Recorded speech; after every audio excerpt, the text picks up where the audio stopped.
Northwestern Chronicles, Episode 3, Sacred Salty. Thomas and Percy had been called to the docks by Sir Topham Hatt. As soon as they arrived, he was there. Thomas and Percy, I have a special assignment for you two. Really, sir? What is it? They asked. Well, I've sent Salty away for the time being to pull a coach. As you know, he hasn't really ever pulled a coach before, and I've decided now is the good opportunity. So, someone needs to cover his workload, and you two are the engines just for that. Thank you, sir, said the two engines. When will Salty return? By the end of the day. I just want to see how he feels about it.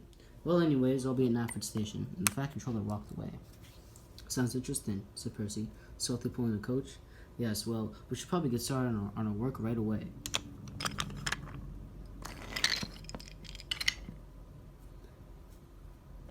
Where should we start, said Percy. You can begin by bringing those cargo cars over here. They need to be loaded onto Bulstrode as soon as possible.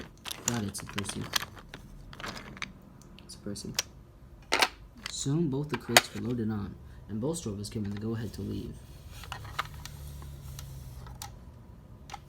Interesting, said Thomas.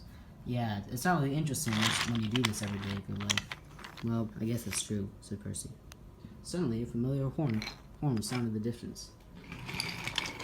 It was Rusty, who had come back with two ballast cars. Hello, Rusty, greeted Thomas. Are you here to drop off your ballast? No. I'm just here to visit, actually. I need to get to Farquhar Quarry. Are you the two engines who are managing Salty's workload? Indeed we are, said Percy. Well, good luck with that. And anyways, I guess I'll see you later. Salty continued along his path.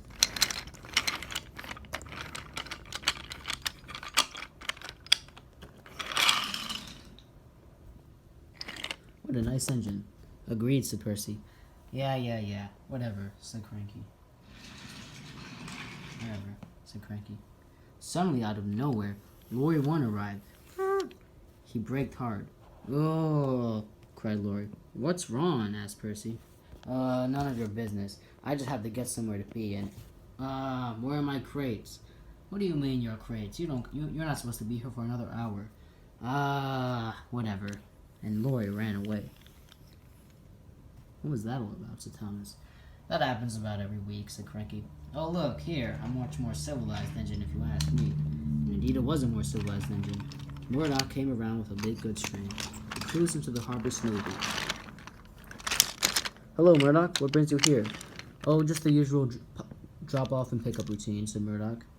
Workmen began to unload some of the cargo inside on Murdoch's goods train. Cranky, asked Percy, what should I do about these cargo cars? And just leave them there. Usually Salty. Actually, Thomas, you could bring those somewhere else later. In the meantime, Murdoch should be done soon. And before they knew it, the boxcar door was shut, and Murdoch was off. Wish you two the best, said Murdoch, and he steamed away.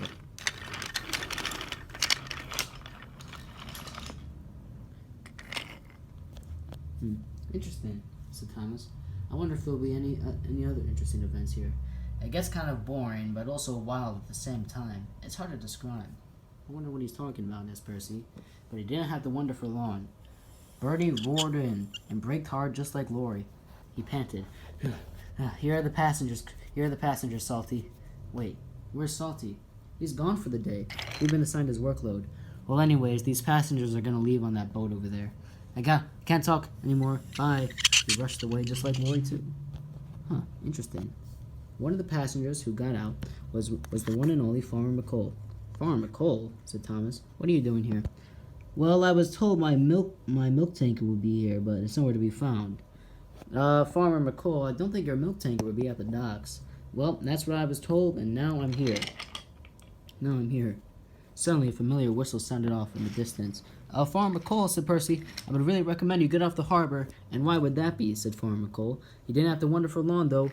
Gordon rushed around with the express. Boop, boop, express engine coming through. Farmer McColl jumped so high that he landed in the field, that he landed in the ground across. As Gordon rushed by with the express. What was that, said Percy. Yeah, I'll be at my farm if anyone needs me. Well, that was something else, said Thomas. And it was. But it wasn't the end of the action for the day. Every so often, Bill and Ben, the tank engine twins, liked to pull a trick on Salty and Cranky. It never worked most of the time since they were used to them at this point. But with new engines in store, they had new games to play. "Hey Thomas," said Ben, here's the ballast car you requested." "Ballast car? We didn't request anything, did we, Cranky?" "Ah, yeah, whatever," said Ben. "Well, anyways, here you go." "Wait, why'd you just bring one car? Couldn't one of you just brought it?" snickered Ben. "Well, I guess we'll be on our way." "Yep," said Bill. "See you later, Thomas and Percy." And they rushed away. "Help me!" cried Scruffy. "This is like prison." But he rushed away before they could respond. Who knew the dock could be so chaotic? "This happens all the time, Cranky?" "All the time," he said. By the end of the day, the cargo cars remained in the siding, and Thomas and Percy were nearly out of breath. "That was exhausting," said Percy. "I know what you mean," said Thomas. "Tank engines," boomed the Fat Controller. "It has been a long day for all of us, I think." "Why is that?" "Well, for starters, remember when I assigned Salty to pull that coach?" "Yes, sir," they said. Well, as soon as he arrived at the quarry, my assistant realized something. There were no passengers inside. It seems Salty left too early and mistaken his whistle for another engine's whistle." "Oh dear," said Thomas. "That doesn't sound good." "No, it wasn't. And the workmen who were supposed to begin work at the quarry are not pleased either. I think they're at home eating supper right now." "That's a shame," said Percy. Hopefully things will return back to normal. Salty and I both agree that he isn't really the engine to pull coaches." Interesting," said Thomas. "And he returns to work?" "Indeed I am," said Salty, as he rushed into the siding. "Well, it's good to see you, Salty." "Agreed," said Percy. "You don't know how do you work like this?" "Well, what do you mean?" asked Salty. "The workload is near impossible to complete. Engines constantly coming in and out, buses and road vehicles constantly delivering passengers and dropping off and picking up packages. How do you manage it all?" "Well," said Sir Topham Hatt, "I guess that's just why we call him Sacred Salty."